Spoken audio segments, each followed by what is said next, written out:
Hello, Widowhood. Our guest today is Sarah McDonald. We met some time ago, years, when I actually was enduring breast cancer.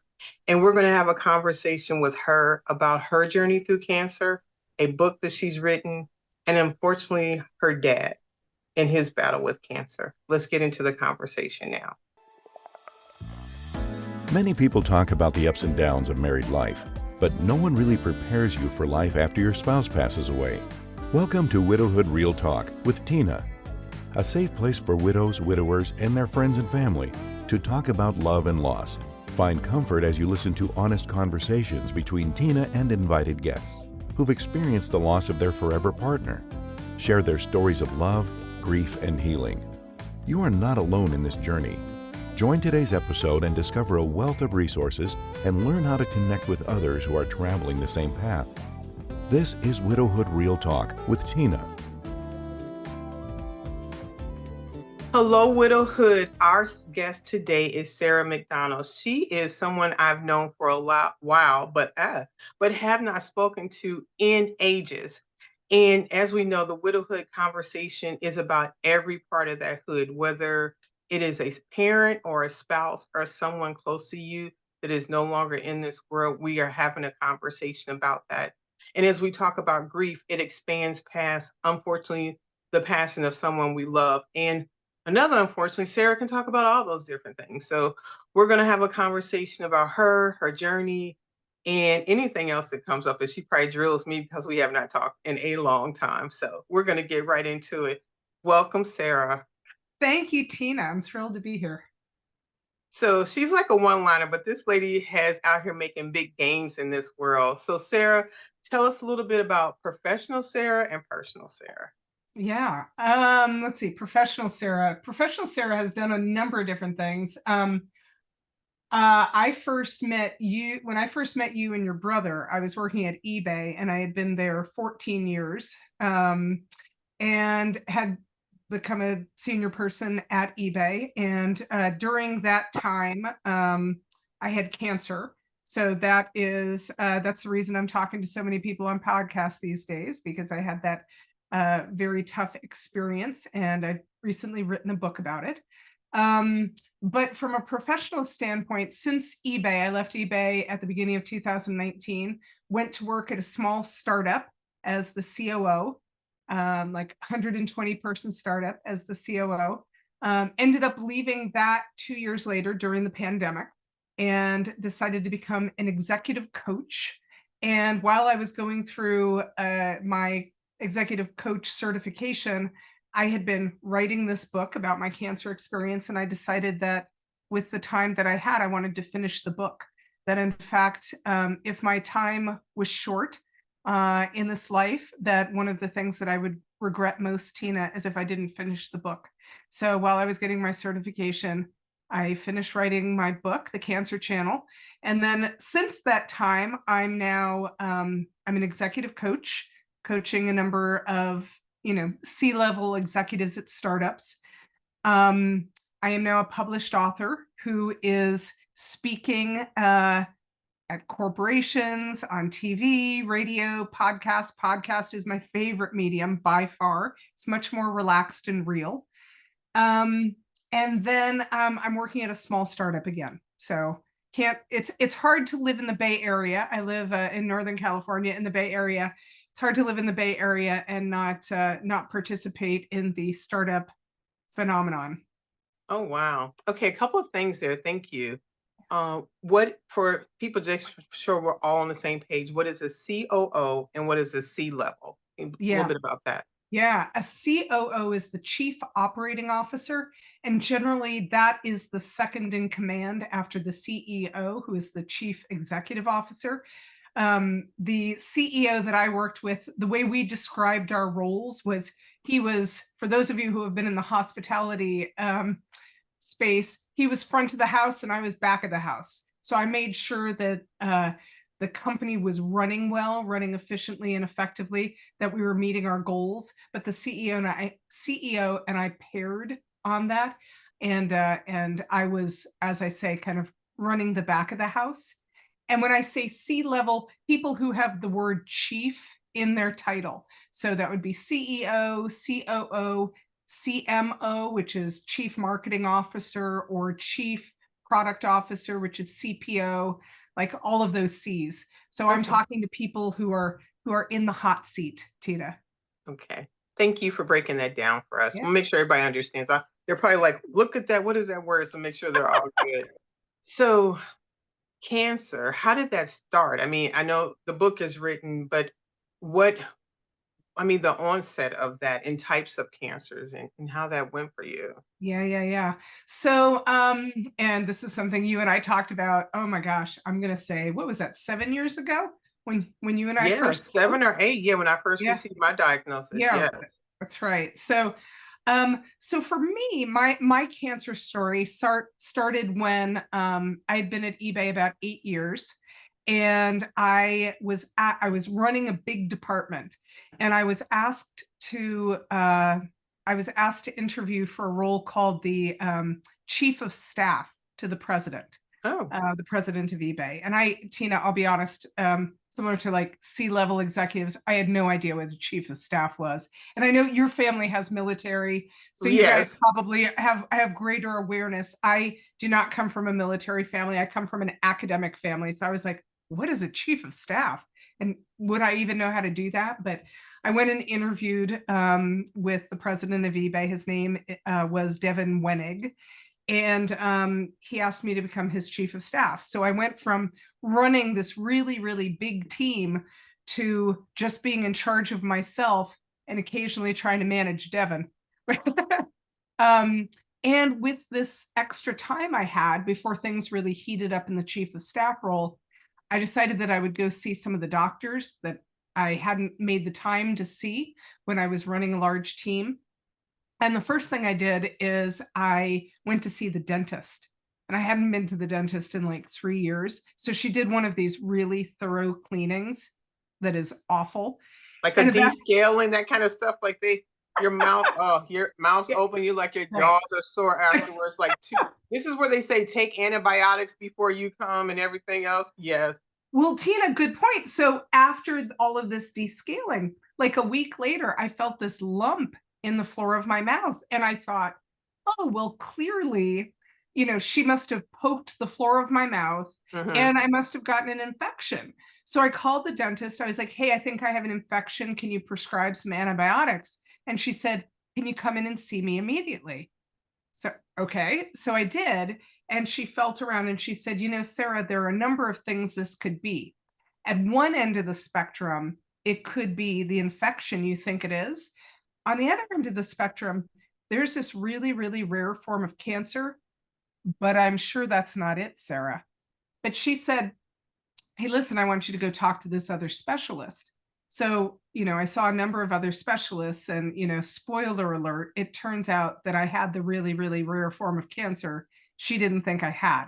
Mm. And so it was salivary gland cancer, or to use the medical term, adenoid cystic carcinoma. And it's super, super rare. Only 1,200 people a year are diagnosed with it. And Wow. it's considered an incurable cancer. Now, They have how was that information delivered to you? sadly, it was delivered over the phone by one of the specialists I had seen, who had also told me, oh, Sarah, you're making too big a deal out of this. This isn't cancer. I can't feel anything that feels like cancer, but I really want to have you do what's called an FNA, a fine needle aspiration, which is a type of biopsy where they just take a needle and they poke the offending tumor or cyst, and try to take some cells that they can then analyze and determine what is in the lump. And so he had me do this fine needle aspiration, and he called me a week later on the phone and said, Sarah, I know I told you that it's not cancer, but it's cancer, and it's actually a really rare form of cancer. And, Tina, you can imagine I had all sorts of questions for him, what is the prognosis? What are the statistics? Is this going to kill me? And he didn't have answers because he wasn't an expert in this kind of cancer. And But he he picked up really that phone and delivered that message. and didn't know a lot about it, and then Hmm. said, I'm willing to refer you to a specialist. And I was like, oh great, can we call him on the phone right now? He's like, no, I'm going to write a letter of recommendation for you. And I mean, Tina, do you swear on your podcast? You talk how you talk. I was like, a motherfucking letter? I did not say this Right? out letter. I did not say this out loud to the guy, but that's what I'm thinking in my head. I'm like, it is 2012. We're gonna write a Yes. letter of recommendation. So anyway, Oh my gosh. um, I mean, I cannot even imagine. I'm expecting them to have said, I have this person in the room. We're going to have this. I just want to let you know they're not going to be part of this conversation. An email or something, you have just shaken my entire world. And I'm supposed to wait for a snail mail. Tell me it's inner office mail at least. Tell me that yeah, it's not. seriously, seriously. Wow. I am No, sorry. and That is and it harsh. was I asked him, Tina, I said, where can I learn more about this? And he's like, well, I'm reading off the internet right now. So he was like Googling it on the internet. And he said to me, you're a smart girl. You'll figure it out. No joke. That is verbatim quote. And I was like, I'm okay. not sure if I'm more offended by the girl part too, but I mean, mm, Oh, he was condescending in all kinds of different ways. So okay. We're going to move anyway, past him. We're going to, we're okay, gonna go. yeah. Okay, go. Yeah, so that was tough. I did end up someone referred me to a specialist at Stanford. So Good. I ended up seeing a specialist at Stanford who was super super helpful.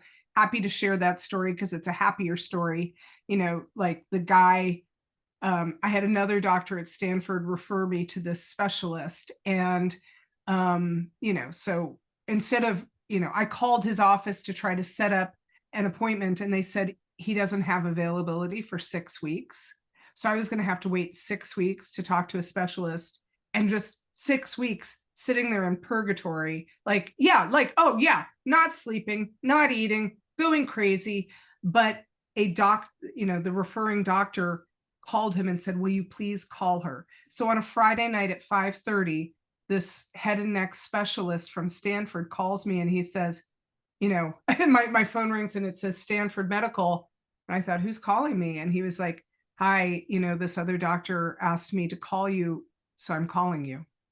And he asked me, he said, tell me what you know about your cancer. And he said, when are you coming to see me? And I said, in 6 weeks. He said, Maria, my nurse, will fit you in on Monday. I'll see you Monday. Yeah. Which you can imagine, I hung up the phone, and all of the grief that I had been holding in, all of the terror that I had been holding in, came out in gulping sobs. I just melted to the ground in a Yes. fetal position, sobbing, because after, months of trying to figure out what this was, and just a couple of days of living with, oh my God, it's a really rare, incurable form of cancer. And I did go to the internet, and the words that described this cancer were words like relentless, Mm, and the statistics were not good. okay. And so to know that there was someone that was going to be on my side Yes. was so tremendous. So I ended up working with that doctor, and I did the surgery. And 2 weeks later, it was like I met with him on a Monday.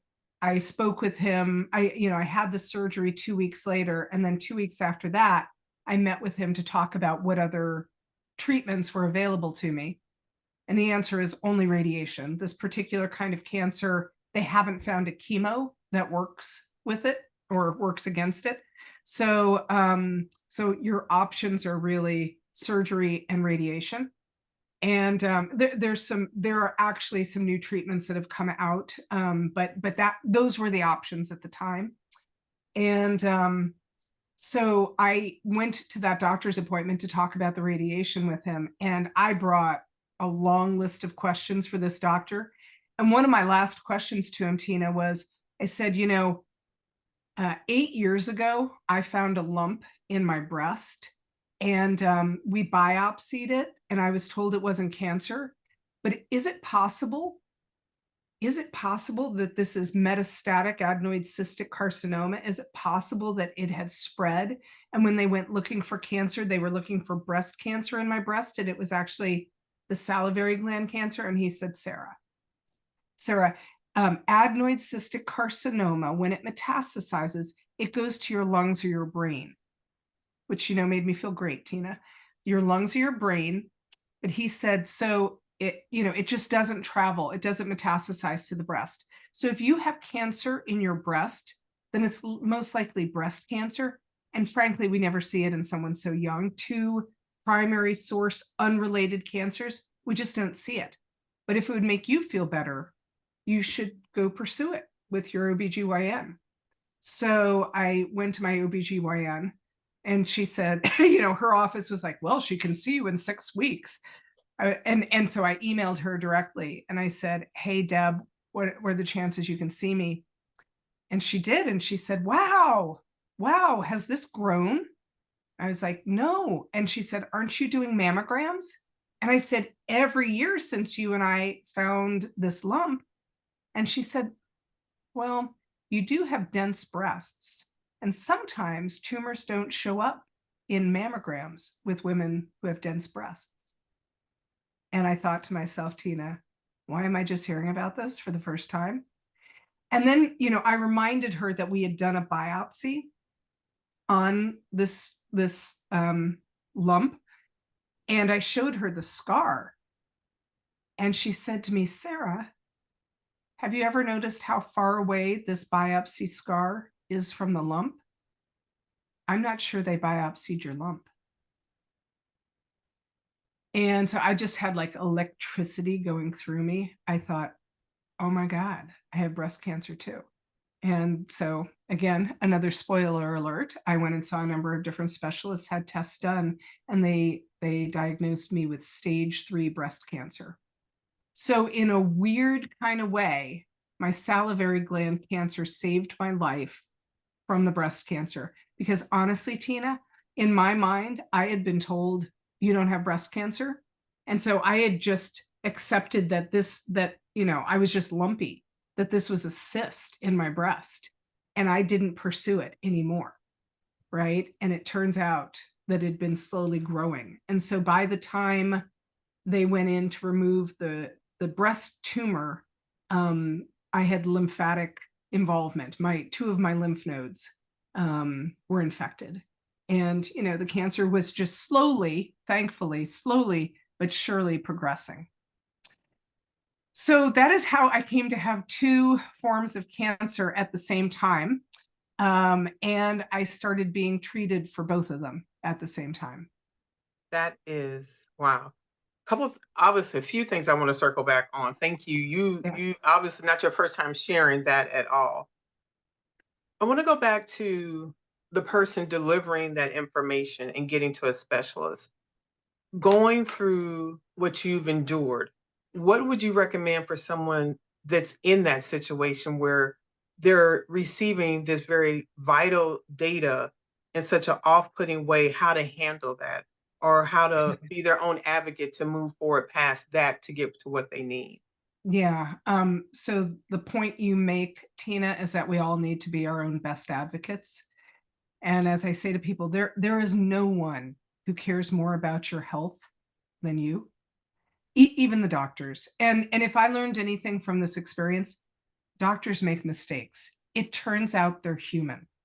And I have to tell you, I did not get treated at the medical center that originally misdiagnosed me. I went to Stanford, but I believe in my heart of hearts, no one at that medical center was trying to hurt me or harm me. They just made a mistake. They are practicing medicine. I think about that word in front of okay. I know they're well trained. I know they're educated, but you can only be as much as you can be as a human being. That's So right. that is absolutely true. No That's ill right. intention, but you have to and being your own advocate. Did you have anyone going to treatment or doing anything with you, or did Mm-mm. you attend that all individually? Yeah, no, I first want to say about being your own best advocate. So it's really interesting. once I had it in my head that the doctors were human, I said, we're a team together. We need to work together. So I need to give them all the information I can so that they can make the best decisions they can. And I just need to follow up and remind them of things because they're not going to remember my personal case as well as I am. I also do believe when people are going through something like this, do get a second or maybe even a third opinion. And I know when you get a cancer diagnosis, it feels like you're going to die tomorrow. So you need to go see everybody today. I mean, certainly work with urgency, but you probably have enough time to go see other doctors and just urgently ask for second and third opinions. Because what you want is you want a treatment plan that's going to work for you. You want to work with a doctor that you believe in and who you believe believes in you. That first guy that diagnosed me, there's no way, Tina, I could have worked with that jackass. No way. I would have been so miserable seeing him all the time. Like his condescension, how flip he was with me. That would have been That would hell. have impacted your healing, your ability to recover, your I peace of agree. mind, your solace, and your determination. He didn't seem like he was on Team Sarah to make Nope. this be productive. It That's was so right. yeah, absolutely. You need to pick your players on the A team and That's rock right. with them. That's Yes. absolutely true because you are literally putting your life in their hands. So you have to believe in them and you have to believe that you can work with them. So, that's those are my thoughts on that. And when we later talk about my dad, that was one of the places where my dad and I had differing opinions, and that was really, really hard. My dad and I chose to do cancer differently, and that's hard. Um, but then you asked the question, did I go to everything on my own? And I didn't. I was super lucky. I am married to a lovely man named Jeff. We were newly married. We had only been married a year and a half when I was diagnosed with cancer. And in fact, we were going through fertility treatments when I was first diagnosed. We were about to actually do an IVF, in vitro fertilization. We were about to have an embryo implanted, and I was diagnosed a week before we were about to do IVF. And sometimes I think about what would have happened had I gotten the cancer diagnosis a week after the IVF. Timing So, is everything. oof, in this life, timing is Yes. everything. So I'm super lucky. But my husband Jeff traveled with me to these meetings, almost every doctor appointment, and then I had a number of friends who wanted to come with me, to radiation or to chemotherapy. And so I did a lot of those with friends. And that would give Jeff kind of a break and allow him to, continue to work, And I which think you also did a blog too. You were I informing did. people. I did. I kept a blog. Yes. I found it, and I don't know about you, but I found it quickly overwhelming trying to tell all the important people in my life what was going on and then keep them informed, keep them up to date. I quickly was losing track of who I had told what. And frankly, things were changing so often that I didn't know how to keep in touch with everybody. So I had a friend suggest that I start a blog on caringbridge.org, and that was tremendous. So helpful. It allowed me to keep everyone apprised of what was going on and what was coming. It was my first kind of experience playing around with blogging and writing regularly, and it was so much fun. I actually tried to make it humorous so that people would come back, and that I have this background in business and specifically operations. So I put KPIs, key performance indicators, in place for my cancer treatment. And so as I went through and would hit certain KPIs, I would celebrate. In fact, at the end of my cancer treatments, I announced via my blog that I had met or exceeded all of my key performance indicators. And therefore, I felt that I had earned the President's Club Award, which is like something that salespeople win at many companies, and that my husband needed to take me to Mexico to a resort. And he did. So it worked out for me. But anyway, it was a ton of fun to write the blog. And it was when I was writing the blog that a number of people said to me, as they do when you're writing a blog, "Hey, you should turn this into a book." And I thought, well, that's kind of interesting. And so I started to write a guidebook for the newly diagnosed, because what was happening is, on the heels of my cancer diagnosis and treatment, as my friends and friends of friends knew people who were diagnosed, they would refer them to me. And so I was spending a lot of time talking with people who were newly diagnosed, sharing my story, asking their stories, sharing with them the information that I had, answering the oftentimes, awkward questions that people don't know who to ask. And so I started writing this guidebook for the newly diagnosed, because I found with cancer, it was a whole new language. Like if you don't grow up in the medical field, or in the business field, or in the military, or whatever, all of these places have their own language that you don't know and understand. And so I found, I was having to make choices and decisions about my health when I was the most stressed out I had ever been in my life. And so you're just having trouble thinking clearly. And frankly, I didn't always understand what they were talking about. So I wasn't always feeling like I had the best information or knew the best questions to ask. So that's why I started writing a guidebook for the newly diagnosed. And that's actually the first book I wrote and tried to get published. And I was told, because the publishing industry also has its own language, I was told by people in the publishing industry, hey, listen, no one is ever going to read a guidebook from someone who's not an expert. Guidebooks are written by doctors. You're not a doctor. And they said, but you have a good voice. You're funny. You should write a memoir. And so that's why I wrote the memoir, because what I was trying to do was write a book that would help people who were newly diagnosed.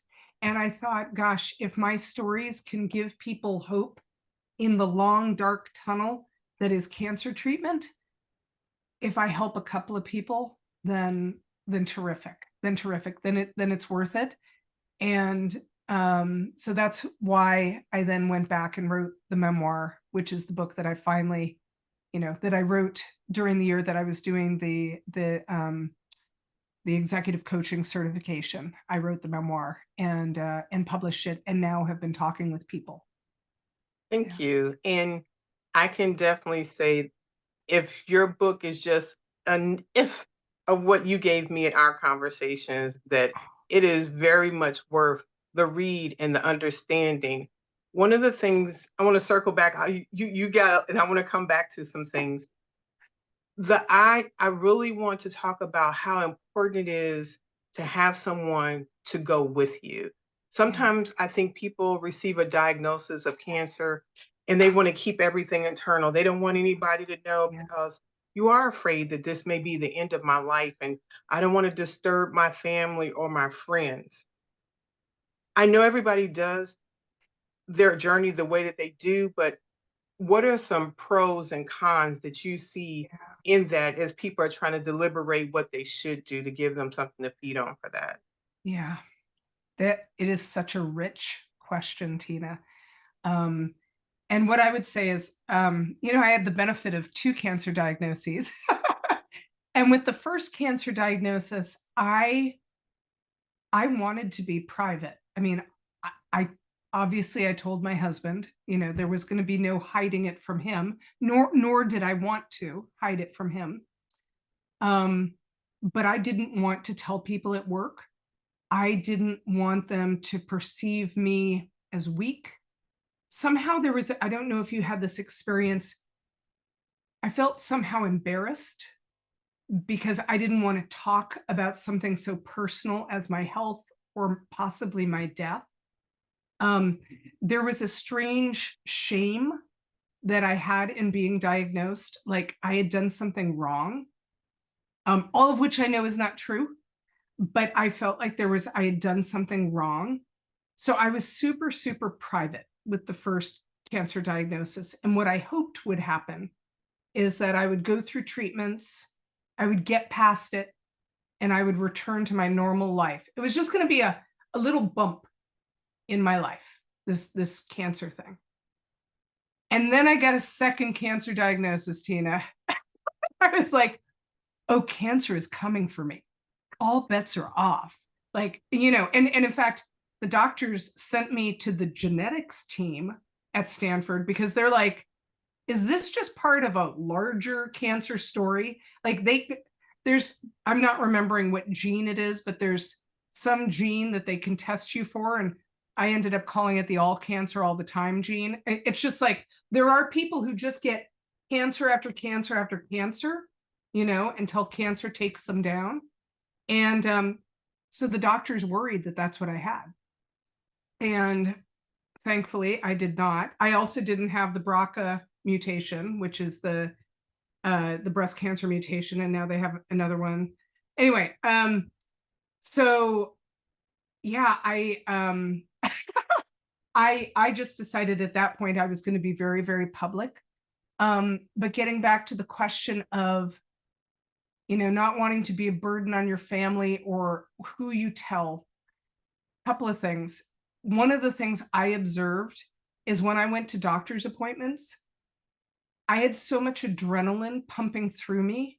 Like, and I'm a reasonably intelligent person, Tina, I am, but that doesn't mean you can always hear. Like, I was doing a lot of reading about cancer. I was understanding their terminology better.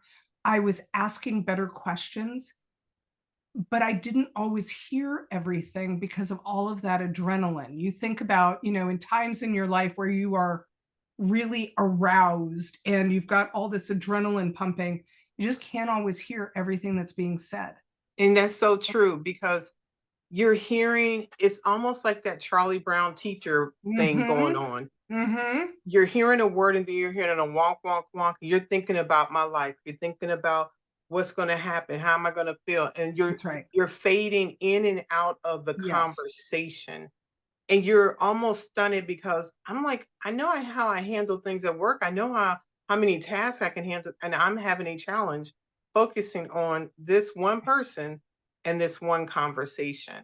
That is right. So that's where bringing another set of ears Yes, to the meeting can be really helpful. Um, and you want to choose somebody who you think can remain calm. Like, don't bring the family member who's going to freak out even more than you are. right. Try to bring someone. And many medical centers actually have patient advocates who can go to the meetings with you and take notes and help you ask questions and help you coordinate with your doctors or your insurance company. So I really, I suggest to people, bring somebody else to your meetings. I also, when you go for treatments, both radiation and chemo are uh, the symptoms aggregate, they are cumulative. So when you're going through radiation, you're getting more and more tired, or chemo, you're getting more and more tired. So I did have a couple of chemo and radiation appointments that I went to on my own, and I would often have to pull off on the side of the road on the way home and take a nap. And I will tell you, at the time I was like in some of the best shape of my life. I was working out regularly, but the treatments can be really exhausting, Oh, for sure. even for somebody who's super strong. Before I had the cancer diagnosis, my son and I would go out and run in the morning. Now, I mean, he's my son, so he's blazing ahead, but Yeah. I was kind of keeping up and able to do that. And at the same time, when the cancer diagnosis came, had a list of friends to take me to treatment. I Yes. remember talking to them like right afterward, and like 5 minutes in, I was asleep.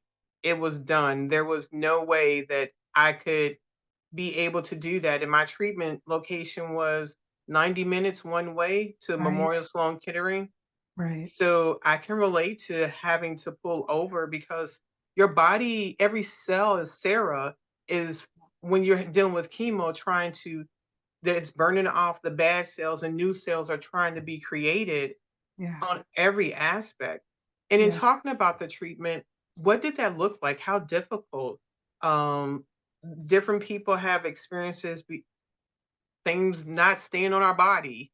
What did that look like for you, if you don't mind sharing? I mean, like, I, I'll share all of it. I'll share all of it. And it's interesting. Recently a friend was diagnosed. It's a friend's father. He was in the Vietnam War and he was exposed to Agent Orange in mm, the Vietnam War. And so he developed bladder cancer. And not the good kind of bladder cancer, like not that there's good cancer out there, but so, bladder cancer, sometimes they can just take the cysts or the tumors out and you can keep going. Anyway, his was more involved, and they were asking me about side effects, and I said, well, this is the interesting thing. They tell you what all the side effects are. That does not mean your body is going to choose to do any of those. Like, they're just giving you the most common ones, and every body is different and reacts differently. So I was super lucky with the chemo in that, I had some nausea, I had some dryness, but for the most part, and I was tired, but for the most part, I didn't have debilitating symptoms with the chemo. But I will tell you that I did chemo and radiation to my mouth at the same time because they were trying to treat my two cancers in parallel. They didn't want to like ignore one cancer and let it kill me while they were working on killing the other one, right? So I had had the surgery for the mouth and was starting the radiation for the mouth, and that's when they started me on the chemo for the breast. And it turns out chemo intensifies radiation. And I did 6 weeks of radiation to my mouth. And 2 weeks in, we were starting to see the symptoms that they normally see at the end of 6 weeks. So I started to have mouth bleeding 2 weeks in. I started to develop mouth sores throughout my mouth. I started to develop like a sunburn in my entire mouth. And so they would make decisions. I would sometimes skip chemo. My doctor would say, hey, we're going to skip chemo this week because your mouth is too toxic. Because what they were afraid would happen is my mouth would have so many sores that I wouldn't be able to eat. And I actually wasn't able to eat for about 3 weeks because I had so much pain to the mouth. And they had me on oxycodone. They put me on morphine for a while, but that made me barf. So I had to go off morphine. And I lost 35 pounds. Now, mind you, Tina, I have found all 35 of them. And then so don't feel too sad for me. But it was tough. So the radiation chemo combo for me was really toxic. Then the radiation was done. I continued to do chemo. What was tough is every time I did chemo, my body was reminded of the radiation. And so I would get something called radiation recall. So I'd be like a month or two out from having finished the radiation. The sores were supposed to be healed and they would come back because I was doing chemo again. So that was lame. I didn't like any of that. I did about 6 months of chemo. I lost all the hair on my body, which made me kind of look like this skinny newt, kind of like this weird skinny newt. Hence why. And I want to be clear, you're talking eyebrows, eyelashes, like all of my lady yep, stuff, all of it. everything was gone.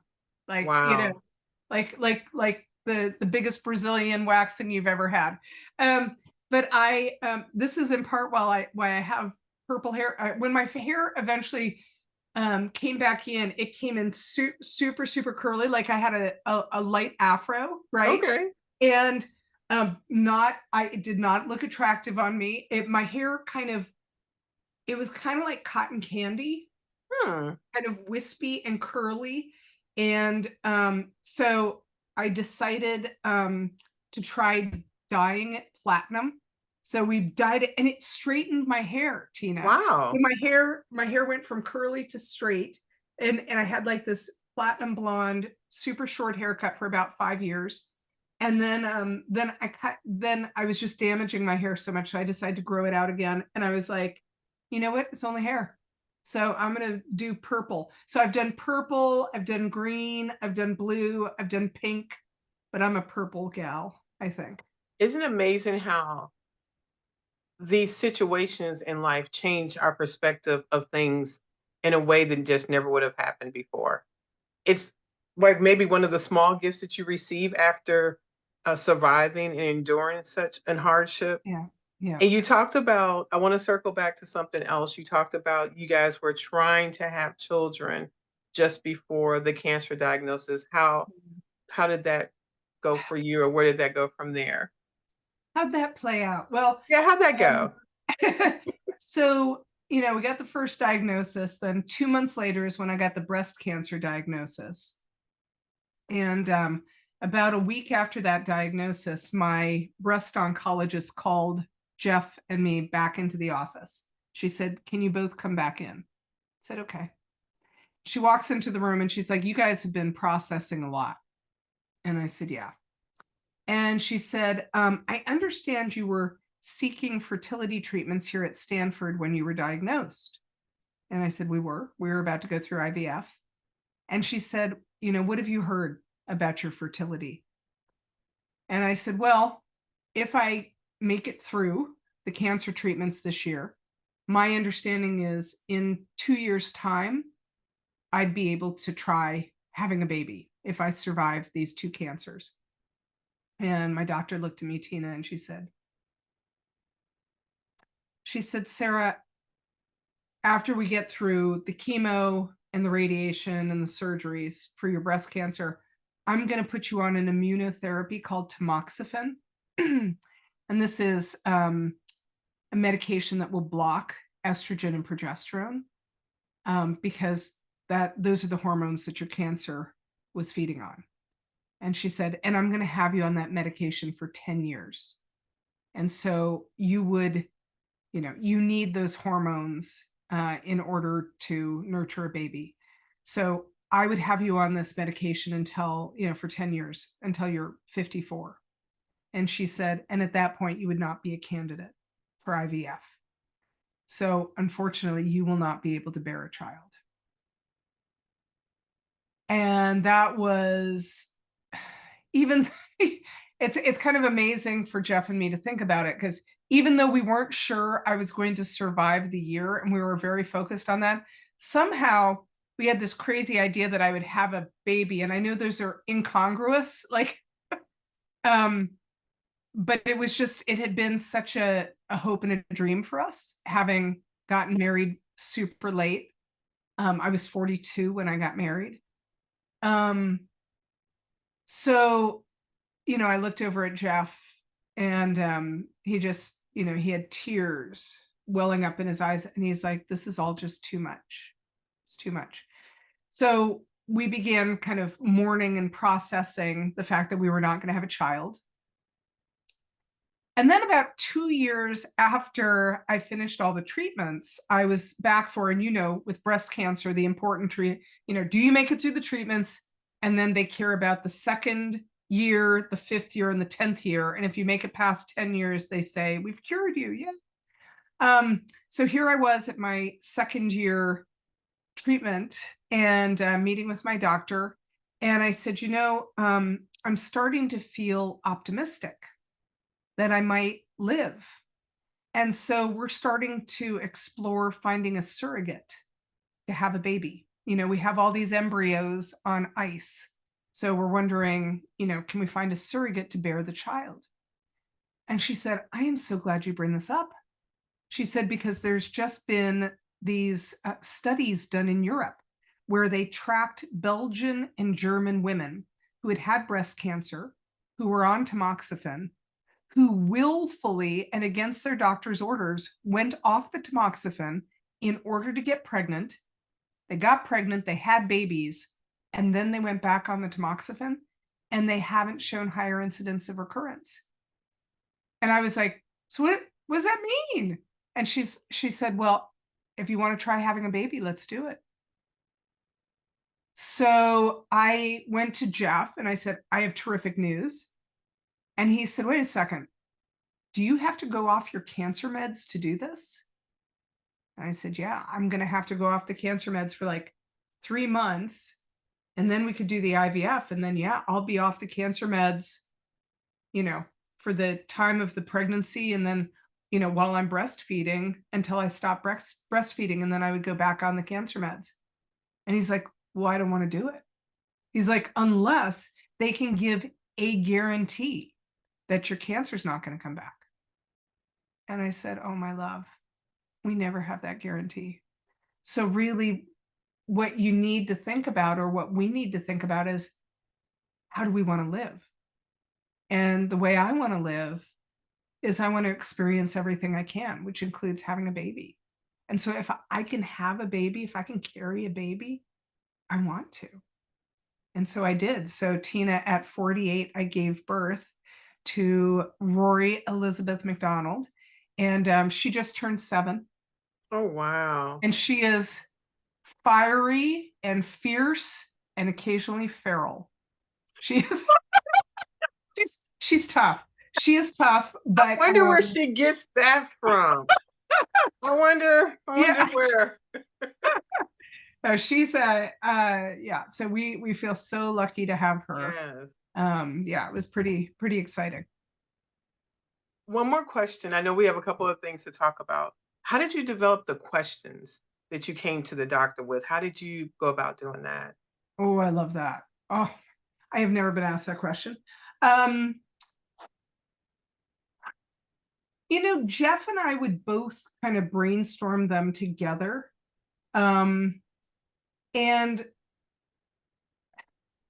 I would try to do all the reading that I could. And sometimes the reading I was doing, the books, I come from a family of academics. So when you don't know something, you go read about it, right? So you find the encyclopedia, or in this case, Google, or lots and lots of books. And most of the books I was reading were written by doctors, like the people who told me nobody's going to read, a guidebook by somebody who's not a doctor.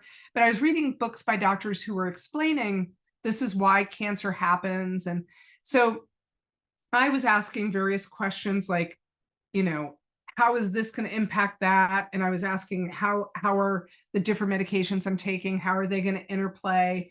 What can I expect from my side effects? It was just the curiosity that I had, not knowing anything about things, and that I was kind of developing from the reading.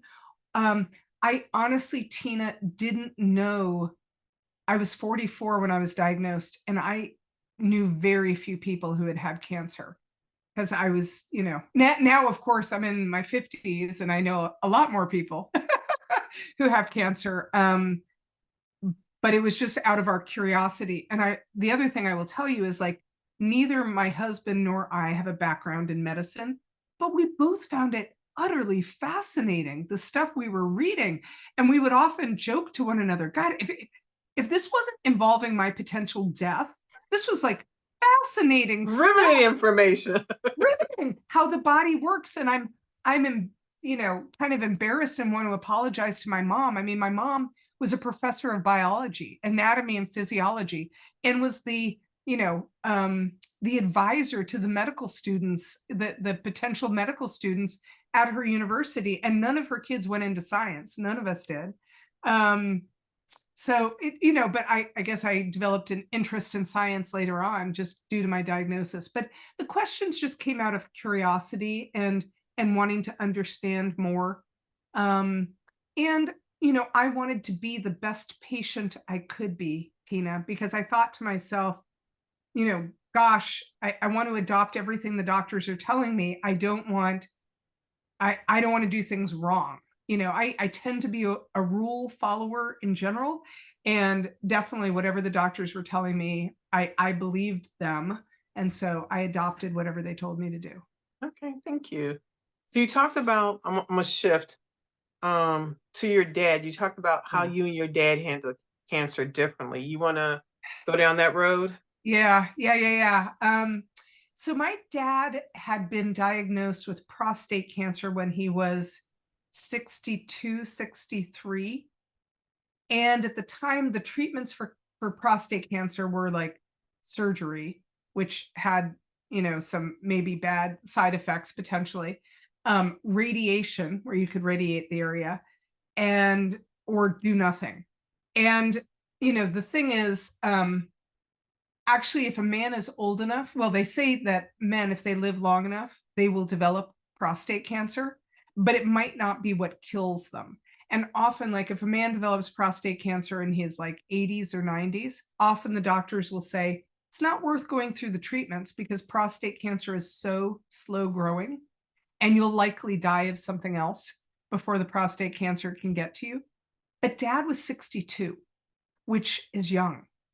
And so he didn't want to do the surgery because it could lead to incontinence and impotence.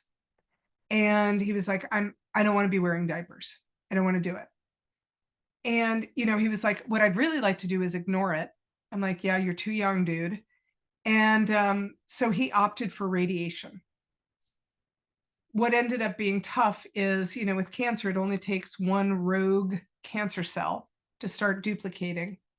And so long about the time I was getting diagnosed with cancer, my dad's cancer came back. So he had a recurrence and they found it in his bones. So it had metastasized. And at the beginning of our podcast, you were talking about people wanting to be private. And my dad felt very strongly he didn't want anyone to know that he had cancer. He was embarrassed by it. He didn't want to talk about it. He didn't want anyone to know. So when prostate cancer has metastasized to the bones, a lot of what the doctors want to do is chemotherapy to try to, the way my doctor put it, erase the steps or the footprints that cancer may have taken in your body. So the chemo is what can try to eradicate the metastatic prostate cancer in the bones.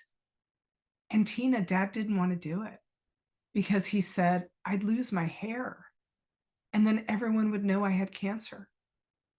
So his privacy was so important, and keeping it not public was so important to him that he wanted to not do the treatments that the doctors were recommending. And I said, Dad, like, don't you want to do everything you can to save your life? And he said, the doctor said to me, Sarah, that, on a scale of 1 to 10, he asked me how I was feeling. And I said a 4. That's how I'm feeling, a 4. And he asked the doctor, can you get me back up to a 9, to an 8 or a 9? I want to feel that good again. And the doctor said, I can get you to a 6. But I don't think I'm not going to be able to cure you. And then my dad was like left with this, like, is it a life worth living if you're really feeling lousy all the time? He did end up deciding to do chemo, but at that point it was too late. And and so that was tough. And I had to respect, because it's his life, his choice, right? I had to respect his decision not to do chemo as long as he had that decision. So but you chose to respect. You could have been overbearing, I but chose to respect. on the outside, you were respecting, but what was going on in your heart? Well, and I did try to be as respectful as I could be. The argument I remember having, dad had some heart issues in addition to, like, with older people, often there are a combination of health issues. So he had some heart issues plus the cancer. And I asked, are you telling both of them that you're being treated by the other one? Do you know that the medications won't cause issues from one another? And he said, Sarah, how dare you question the doctors? How dare you? And I said, Dad, well, what I know is that doctors can make mistakes. And what I know is if you don't give them all the information, they're more likely to make those mistakes. And my dad felt, and I suggested, this whole idea of a patient advocate. I said, Dad, what if you employed a patient advocate to help you coordinate between the doctors? And he just thought that that was the height of rudeness. And that, the language was, how dare you question the doctors? And I just had to apologize for making the suggestion. Um, I had to apologize and tell him I would respect his opinions. And I didn't get combative. I was just trying to be urgent and, argue with him in a way that he could hear me. But it definitely, it made him feel that I was questioning him, that I was questioning his doctors, and he was so angry with me, Tina.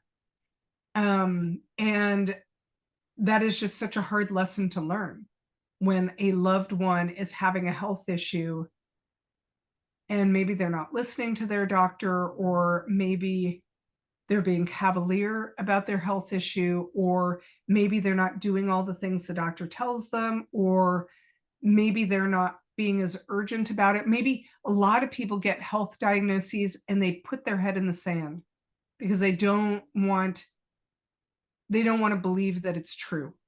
And so just all those different scenarios. But as somebody who loves them, ultimately I said to my dad, I love you.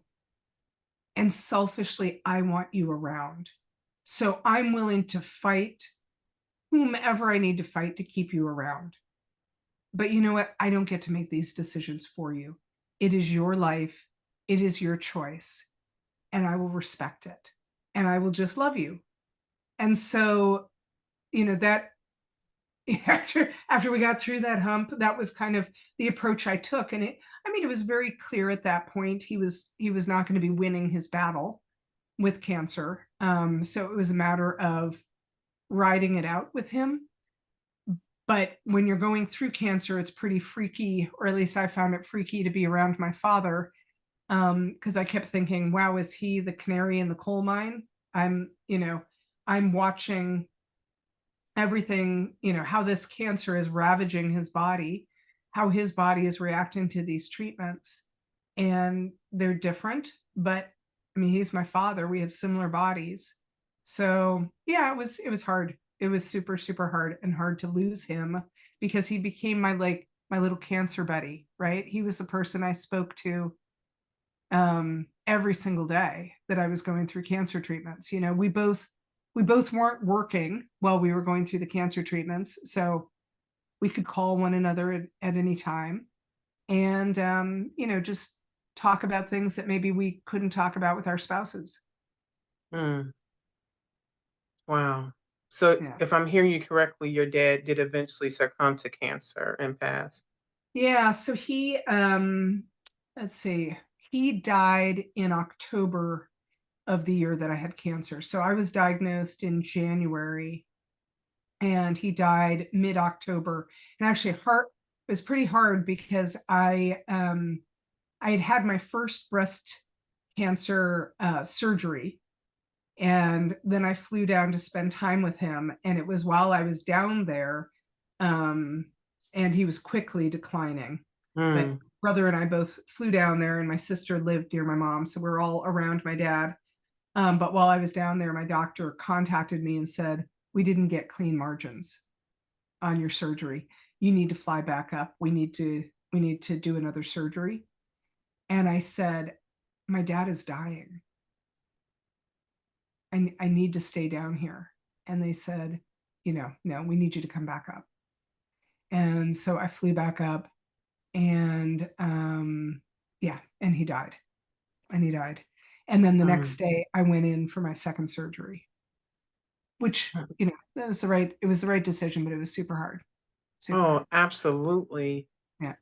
When such a loss for someone that has been in your life your entire life, Yeah. in their absence, how has your family coped with that loss?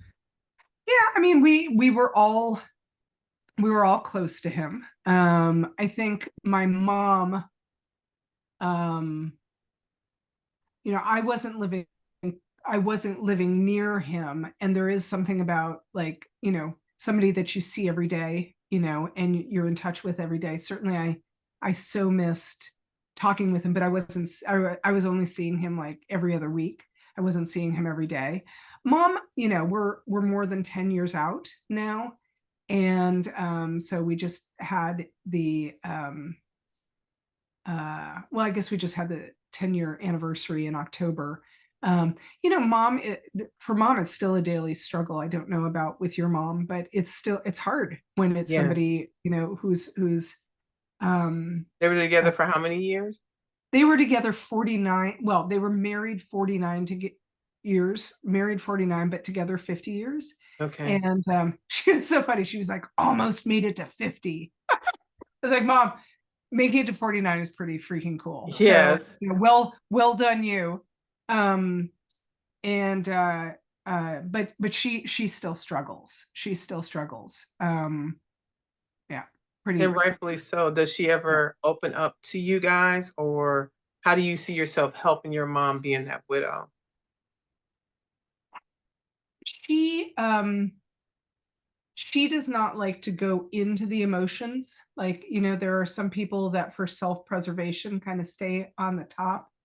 Um, and Tina, maybe that's why 10 years later she's still struggling, because she has not plumbed the depths. But I think grief is super interesting. I have observed grief to be something that's like a wound on the skin, and you think it's healing, and sometimes something will touch it, it bleeds again, and you're like, Yes. what the hell? That's painful. Yes. And it hasn't. It hasn't. I mean, I'm sure that happens for you with Mark, that it just catches you sometimes because It does. it's so nonlinear. It's not like you can, there's no set path or steps you can go through to heal you, to Yes. heal your heart and heal your soul. It just catches you sometimes. And so I would say with my mom, knowing that she is not someone who likes to delve deep and that is part of her self-preservation, when she talks about it, and I talked with her, today's Monday, right? I talked to her last night. I speak to her every Sunday night. She just talked about how much she missed dad, even last night. And so I just let her talk and I'll ask Nice. questions. Um, but she doesn't wallow in it. And there's part of me, Tina, that thinks she would be well served, maybe just to dip in a little bit, but I I don't can know. I can see Mm. that, and I never correlated the two, but as we talk about the cancer and someone receiving that diagnosis and wanting to put their head in the sand, and the magnitude of the grief that you experience by the death of a loved one, that if you can just not have to dive into the deep part of that, there is this concept or mindset that it won't impact me if I don't deal with it. But if I have found in conversations with people that whether it's the cancer diagnosis and you leaning in and becoming educated, finding out these answer questions, getting this right path, fighting the fight, it may endure life longer, it may or may not. And the grief, you try not to I think sometimes people are afraid if I get into it a little bit, it's going to take me over and I'll never be able to Yeah. come out of it. Yeah. But I have found when those waves of grief happen, when I lean into it, it Yeah. actually subsides quicker than not Yeah. because Yeah. now I've faced it. Yeah. And but it is hard. But it's hard either way. And everyone Hard either way. That's right. it is hard either way. And everyone, I think also my mother's age and her era, that was not something you talked about. This Right. whole idea, like we're gonna talk about grief and like people like, what are we doing? Like my mother was the second person on my podcast. And it wasn't Mm. something that she really was thinking that we would do. But Yeah. there's something about that releasing that Yeah. out of you, whether it's blogging, it's Yeah. writing, but connecting with other people, there's a way of it empowering you to have a life differently. So, but I understand the challenge. Yeah, thinking about diagnoses and the grief you go through, because that is what I have told people who my experience in getting a diagnosis was like I went through all those stages of grief, right? And I ended up doing something called guided imagery. I don't know if I ever talked with you about it, but it was and actually it was my fertility doctor who suggested it. She said, "I don't know if you believe in the connection between mind and body." She said, "But I do." And she said, um, so guided imagery is like somebody taking you, it's like guided meditation where somebody has you envision something. So you close your eyes, you envision like walking through a forest, and this woman with this really soothing voice is saying, and notice this and notice that. And Tina, no joke, I was sobbing. I'm thinking about walking through a forest. This weird woman's talking. I don't know what happened, but all of this grief came pouring out of me. And when I first started, and I felt, I just, it allowed me to grieve very viscerally. And I did it like a couple of times a day for like 3 months to just try to, because I was so stressed out. And I have to envision this happens when you lose your husband. Like you're so panicked. You're like, I didn't in like he's gone. Are you what is my life meant to be? Oh my God. And there's so much panic. And this allowed me to like grieve and really plumb the depths. And what I found is 3 months in, the anti-anxiety medication that I asked my doctor to prescribe to me because I was so fucking freaking out. I mean, I was like, I am going to have a heart attack before either of these cancers can kill me unless I get this under control. And so I did like 3 months of listening to guided meditation every day. And it was so awesome. And just as I'm talking to you right now, I'm thinking, God, I never suggested that to my mom. I don't know that she would have done it, but maybe it would have helped. I don't know. I don't know. And the week after he died, I offered to come down and help her because she went into project management mode. She's like, okay, we need to go through his closet. We need to get everything out. And so I'm doing that. And she's like holding it together. I'm not seeing her cry at all. She's holding it together. And you know what? I ended up having to take her to the emergency room because she got like, it was like her sciatic nerve or something. Like she got this like excruciating pain. And she's, this woman who's not crying is literally screaming and writhing in pain. And I take her to the emergency room because she's like, I'm dying. I take her to the emergency room, and the doctor was like, this is grief. This is your body. And she got some muscle relaxants or something. But I was like, oh my God, this is what happens when you're not processing this. Two And two so, things you talked about. One, we had someone that is a heartfulness um, person in their license, and they talked about the relaxation method and the yoga and how I mean, we have a mind, body, and soul. We're connected. We may not be able to see it all, but one doesn't particularly operate independently of each other. right. And it is really important to be able to sit with yourself and exhale and to be able to see yourself healed or see yourself in a different state. Mhm. It's never too late to do something like that. Yeah. Yeah. Um, wow, as you were sharing your mom's story, it was very similar to my methodology. Yeah. Um, my brother Jesse was the first person to be at the house when my husband passed. And I remember being in that fog. I literally was like, well, how did you get here? In my mind, he teleported because I'm in shock. I mean, my husband died in front of me.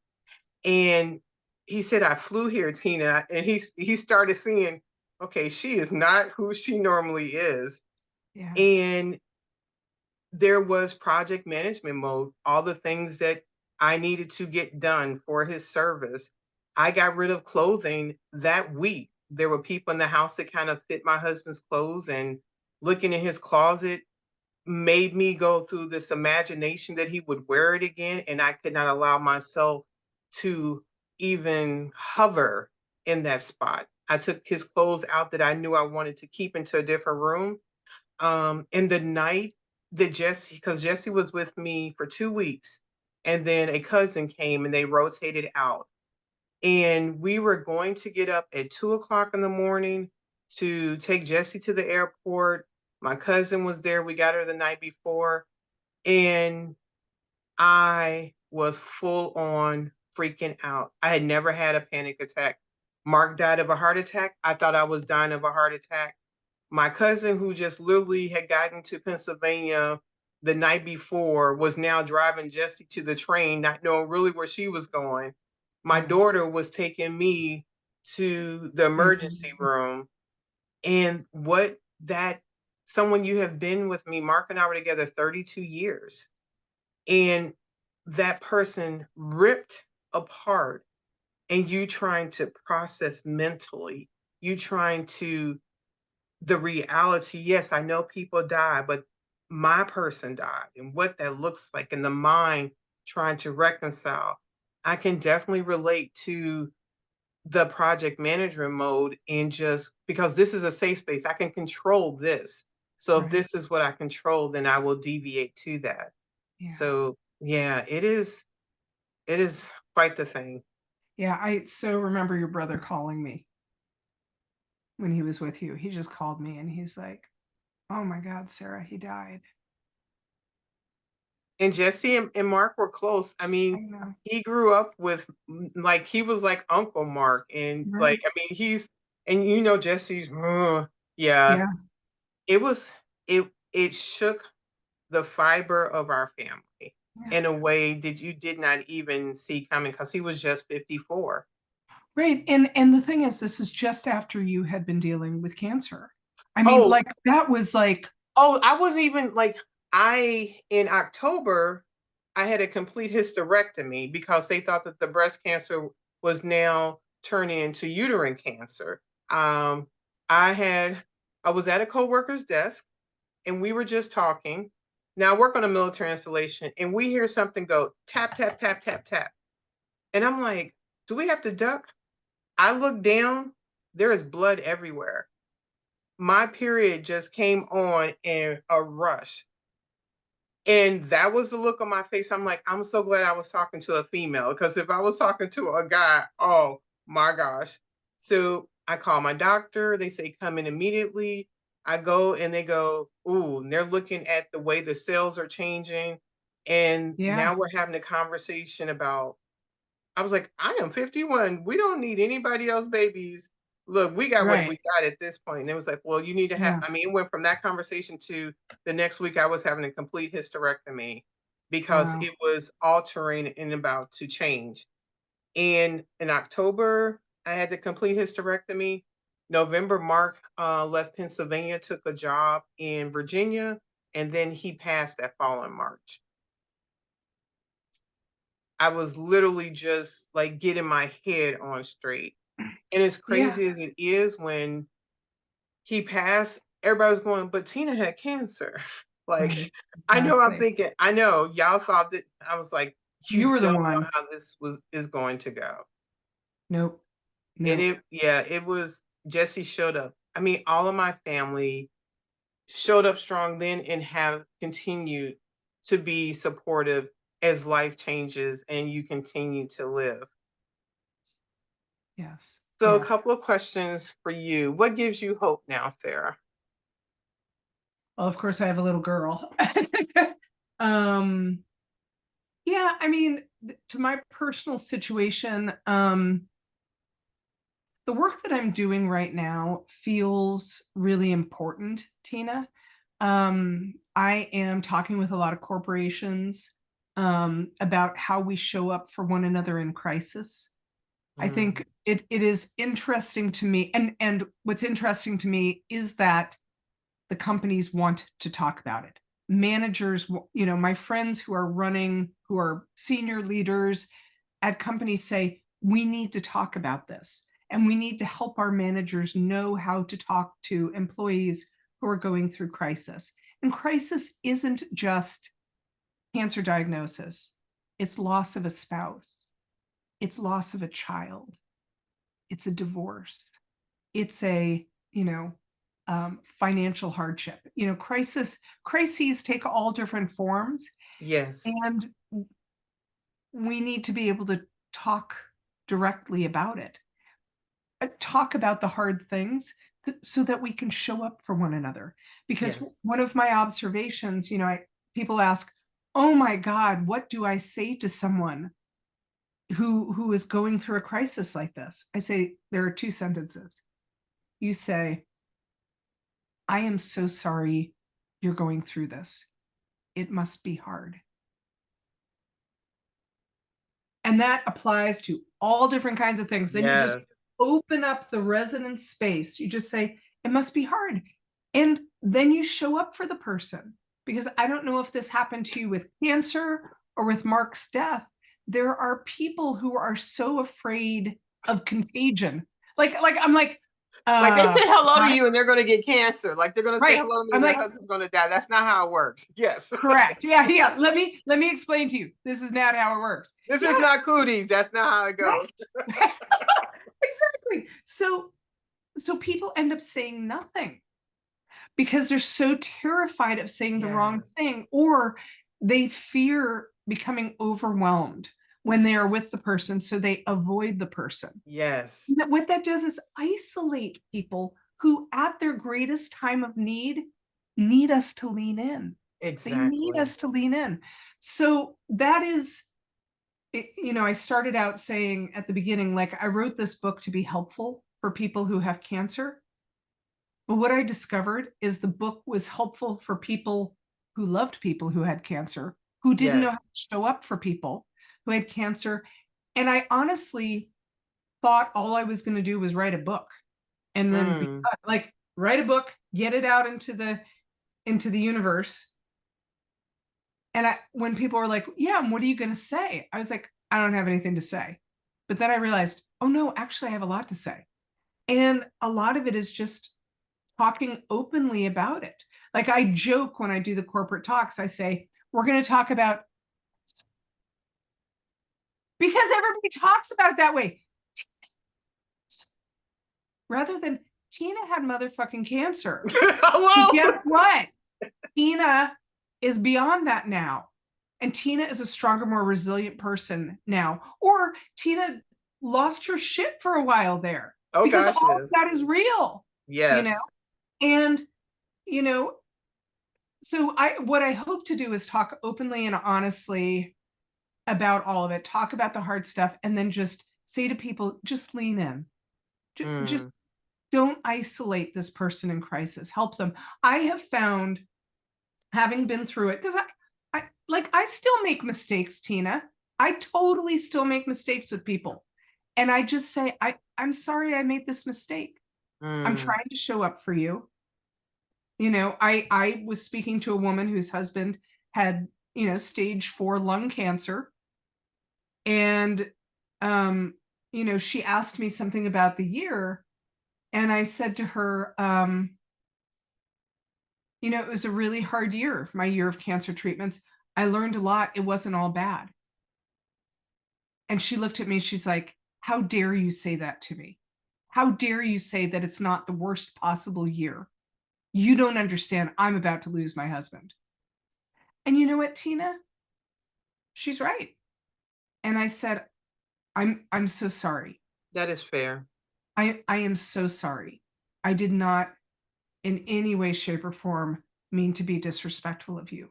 I am so sorry.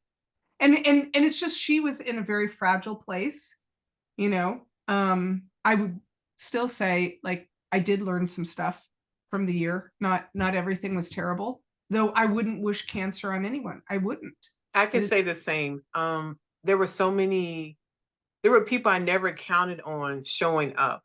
The amount of love of people I've connected with yeah, and still stayed in contact over the year, that life does provide some gifts in these challenging situations, but we do have to be open to embrace them. And Yeah. I have had friends who have lost parents lately, and watching them care for them until their last breath. Life is something to be appreciative of and to really cherish. Yeah. If you were to speak to younger Sarah, what age range would she be and what advice would you give her? It's interesting as now I'm raising a girl who, as I kind of said, is fiery and fierce and feral. Feral, I'm about Um, the feral part. Feral, yeah. And she had some friends over the other day, and I was like, oh my God, they are feral. Um, and what I'm trying to do with my girl, Tina, is just, I want her to be successful. I want her to be smart. But above all, I want her to be kind, right? I want her to be kind. And so I think I want her to be kind and I want her to be brave. And I think, when I think about myself and who I've been, I'm 55 now, and I like myself better than I've ever liked myself. And in part, I think I am more thoughtful. I think I am more kind. And I think I am more brave. And I would have wished all of those things on myself when I was younger. And I don't know if I just had to go through various life things to like get me to that place. And I know it's funny, I was just listening to a Brene Brown podcast and she was interviewing Daniel Pink, and they were talking about the importance of regret in your life, because Daniel was saying, people say, live with no regret. And he said, I think that's dangerous. He said, I think we should live with regret because it is a teacher.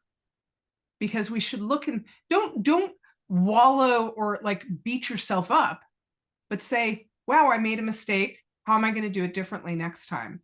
And so which I think is just beautiful, right? So like what I would tell the younger Sarah is like, be more thoughtful, be more kind, be more brave, and it's all going to work out. Like don't spend a lot of cycles, trying to make everything perfect. It's just going to work out. It's going to work out the way it's supposed to Thank work. you. If Yeah. someone was interested in purchasing your book or you being a coach or coming to speak at their company, how would they contact you? So Sarah at thecancerchannelbook.com. So I have so my book is called The Cancer Channel, and I have a website for it called thecancerchannelbook.com. And so they can just email me, Sarah at thecancerchannelbook.com. And the website has information about me as a speaker. I had some headshots of me, that kind of thing. So as far as the book, you can purchase it on Amazon. I published it on Amazon, but I also registered it with Ingram, which is where independent bookstores and libraries get their books. So you can go to an independent bookstore, which I highly recommend. Go to an independent bookstore and you can ask them to order the Cancer Channel. Okay. And there's a Kindle. There is a paperback and there is a hardcover, and I'm in the middle of doing an audiobook now. So I'm on chapter 7 of 17 chapters. And it turns out doing an audiobook is hard.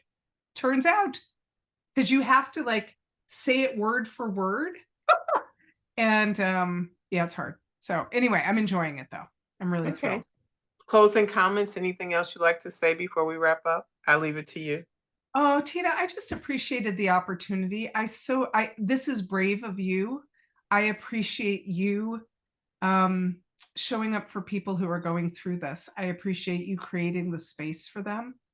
And it is a beautiful gift. And I know you didn't know how to podcast before starting this. I think, you have a beginner's mindset. You're just like, let me be, if I can draw a parallel, I think similar to me, you're saying, let me take a hardship and the things that I've learned and let me share it with others so that maybe I can soften their journey. I mean, that was my goal with the book. I think that's your goal with the podcast, just adding your voice. And I just think that's beautiful. And so thank you so much for inviting me on. I really, really appreciate it. Oh, thank you so much. And you have nailed it. It is wanting to take this situation and make it purposeful because we cannot change it for someone, but we can let them know one, they are not alone Yes. and they can pluck nuggets out of every conversation to create their own journey and know that it is something that they can have a life, not just existing, but have a life they enjoy. Thank you Yeah. so much for being here. Great. Thank you, Tina. Widowhood, thank you for being here with this conversation with Sarah. As we know, grief comes in many different forms, whether it is us grieving lost expectations, unfortunately, a spouse, a family member. The word widowhood, I chose that because it encompasses our entire group. It may be the daughter or the son of a widow or a widower. You may be part of that hood because you are a friend of someone that is grieving. And I hope that each one of these conversations will help you be able to pluck a nugget out that will be helpful for you and what it takes to either support someone that is grieving or as you are going through your own grief journey. I am sorry for the person or the grief experience that you have endured that has brought you to this conversation. But at the same time, I'm glad that you found us and I am welcoming you to our hood. Feel free to email us, go to our website if you want to share your journey and story with us. I look forward to hearing from you soon. Bye. Thank you for spending another episode with Widowhood Real Talk. If you found the contents of today helpful, share the episode to anyone you know who may need it. Subscribe to the show and tune into Widowhood Real Talk each week. Then visit widowhood-realtalkwithtina.org to join the community and access additional resources. Remember, you are not alone in this journey.